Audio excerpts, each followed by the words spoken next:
Hello and welcome to Good or Bad, A Nightmare on Elm Street Part 4, The Dream Master. This movie was released in 1988 and directed by Rennie Harlin.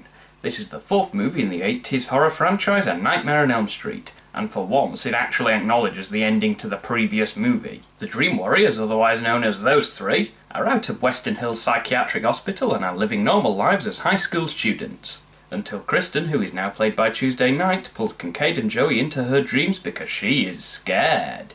They tell her that Freddy is gone and if you don't drop it, he might be able to come back. You know, through fear. But it didn't help relieve her mind when Kincaid's dog bites her in the dream world and the injury carries over to the real world. But what's strange is Kincaid later says, "That don't mean dick. My dog is like me.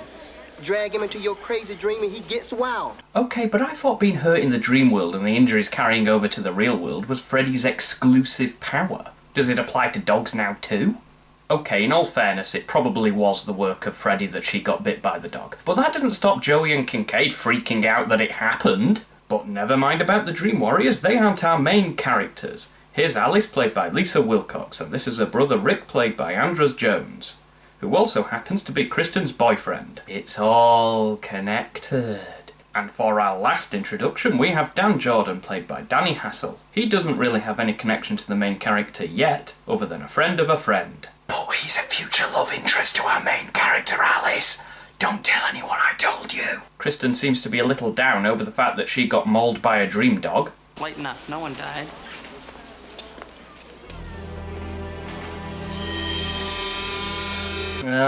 Guessing they can't see that, or maybe it's just some unique locker out that they're all used to. Back at home, we discover that Alice and Rick don't have the best relationship with their father. He drinks a lot, apparently. We never really see it, but it's not like it matters because it never goes anywhere. Kincaid falls asleep, and I bet you already know where this is going. The resurrection of Freddy Krueger.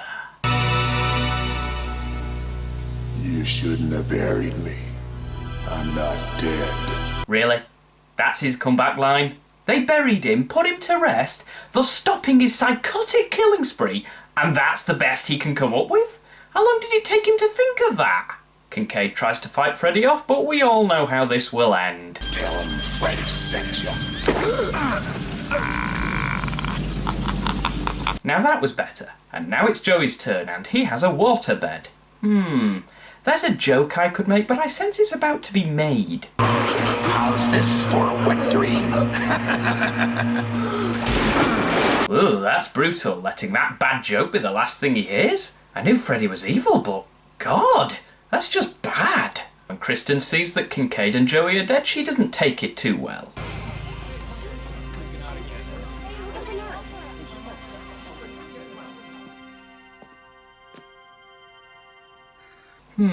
That nurse looks suspiciously like a man. And that man looks suspiciously like Robert Englund. And Robert Englund plays Freddy Krueger. Oh my God! They found a woman that looks just like him to throw us off. Clever, clever casting directors. Oh, it really was Freddy. Hidden in plain sight. After a quick scare, she wakes up and that's the end of that. Kristen and Rick come to the diner where Alice works and tells her and Dan that Joey and Kincaid are dead. So Kristen takes them to 1428 Elm Street. You know, the house that Nancy lived in. Nancy's parents killed Freddy, so Freddy has an obsession with the house. And I'm getting really tired of saying this, because it makes no sense. Why have an obsession with the house that the people lived in? Have an obsession with the people that killed you, not the place they lived. I hate the remake of Halloween too, but I don't hate the studio it was made in. Okay, they stand outside the house and give a quick summary of who Freddy Krueger is. And because I'm so sick to death of explaining that, I'm just gonna do this.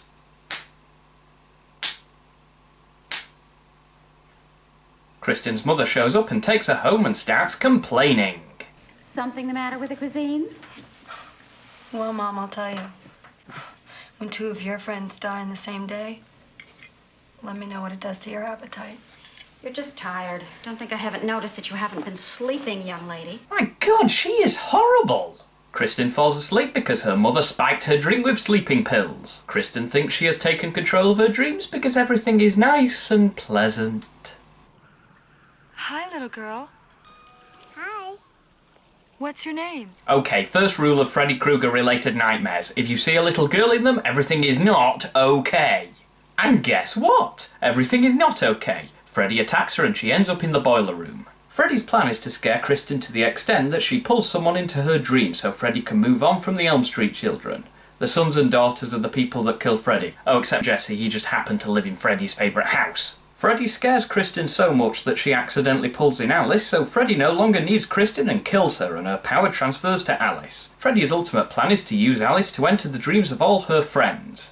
And I have to hand it to this franchise. Each movie tries something different. It might not be good, but it tries something different, which I think counts for something.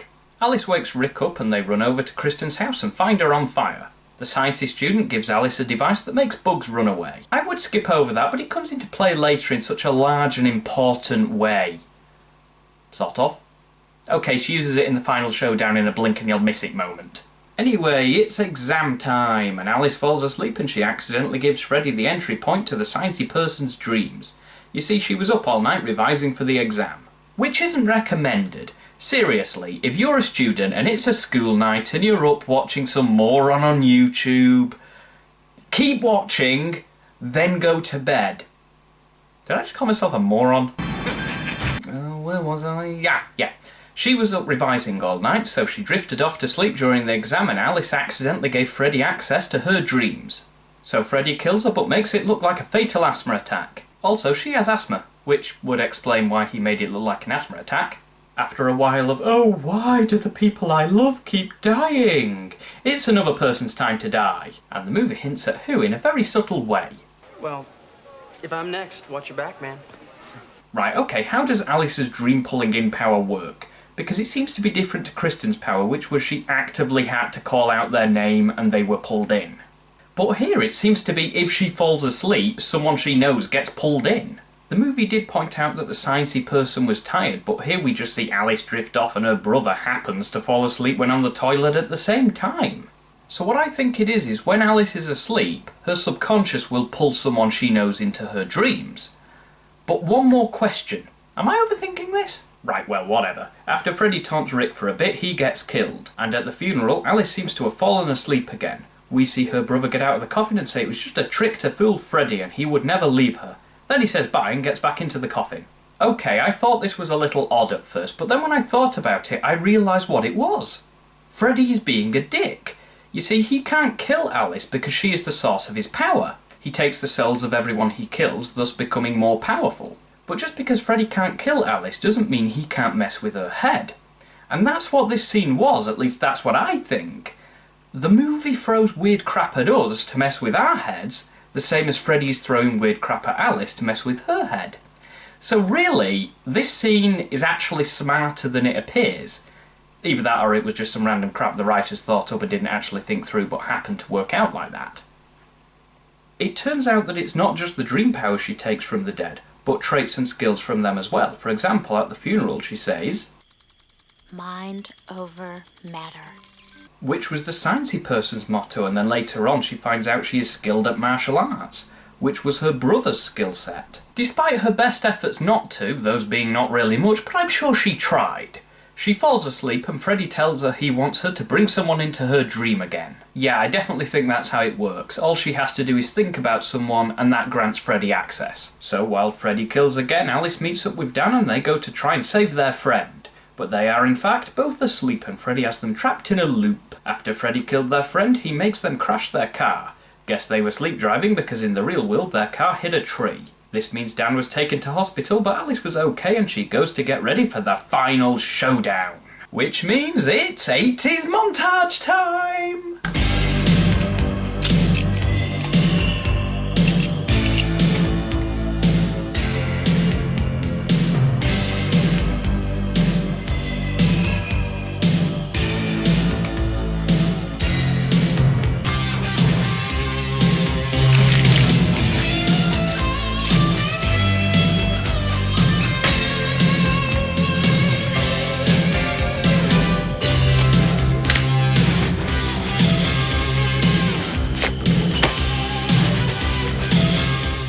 Okay, that wasn't great as montages go. It was barely a montage. Montage adjacent. Adjacent to montage adjacent. Okay, because Dan is in surgery, it means he was put to sleep. So Freddy has him, but Alice jumps in to save him.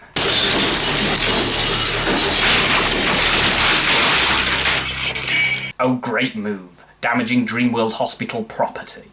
You know they barely have a budget. So inconsiderate. Dan gets injured, but the doctors wake him up and he is going to be okay. Which means it's time for the epic, one-on-one final showdown. She has their powers, he has their souls. Who will win? Okay, that joke may have been a little harsh, because it still beats this.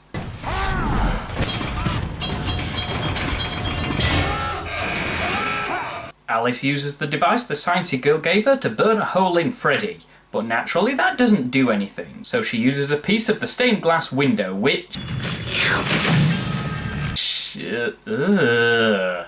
That's just disgusting. I mean, really? Ew. Okay, the effect of that was the power of belief in the stained glass window, which managed to reflect the evilness of Freddy Krueger back on him, which gave the souls he had captured a chance to overpower him. And they did, because at the time he was demoralised? Freddy is yet again defeated, and Alice and Dan live happily ever after. Until the 5th movie, but... spoilers! So that was A Nightmare on Elm Street Part 4, The Dream Master. So was it good or bad? It was somewhere in between. It wasn't as good as the original, and it certainly wasn't as good as the 3rd movie. But I wouldn't say it's worse than Freddy's Revenge, but honestly, it's not that much better either. It kind of fell into the category of it tried, but it was preceded by a really good movie, so in the end it just didn't live up to that, at least in my eyes anyway. So by that logic, The Dream Child should be really good. But I guess we'll find that out soon enough. The acting was good from pretty much everyone, there wasn't one character I disliked. The effects were toned down a bit from the 3rd movie, but then they did throw more effects into that movie than they did in any other Nightmare movie up to this point. But the effects in this movie were pretty good, just not as good. And like Nightmare 3, there wasn't much gore, but hey, that doesn't make it bad. What I really did like though was the fact that this was the first Nightmare movie to actually acknowledge the ending of the previous movie. And I don't mean like when Nightmare 2 read out Nancy's journal. I mean like carry on with the characters and the elements they introduced in the previous movie, such as the dream powers. They might not have been as big of a part in it as they were in the 3rd movie, but they were still there. And also, they may not have stated that they were dream powers, so you did have to watch Nightmare 3 to understand that. But hey, sequels, that's how they work. But it wasn't just the fact that certain elements introduced in 3 were carried over to 4. No, it was the fact that they actually acknowledged Freddy was defeated in the other movie.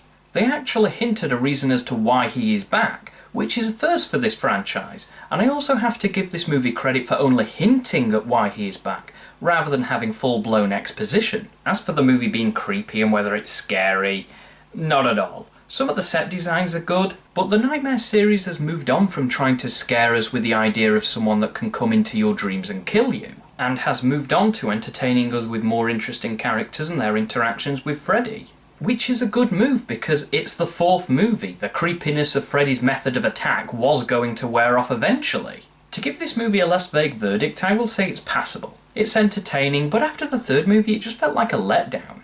You may disagree, to you this may be the best movie of the series, but for me it was just okay. See you next time. Running from